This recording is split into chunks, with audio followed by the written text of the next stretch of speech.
Hey, it's Locksmith here. Thanks for tuning in to watch how to change your 5-button remote Jeep battery here. This video here, you will need a flat tip screwdriver and a CR2032 battery.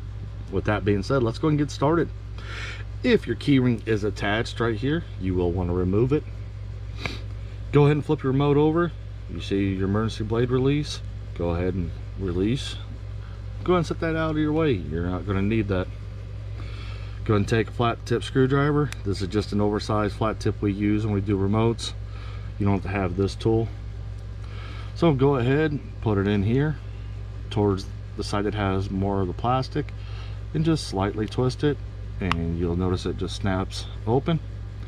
When it does that, you'll notice I'm able to pull the two apart, set that housing down so it's out of your way. Now you notice you got the little metal retainer that holds your battery.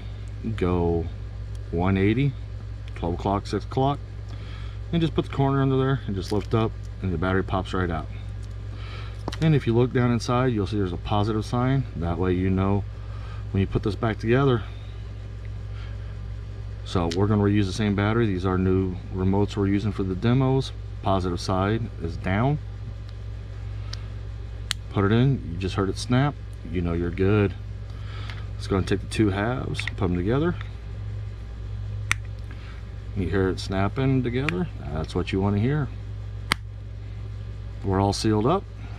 Go ahead and put the blade back in. There you go, we're done.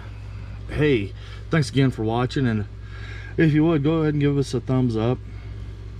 Leave a comment if the video helped you out. Check out our other playlist and how-to videos. We have more than just remotes. How-to for homeowners and also do-it-yourselfers.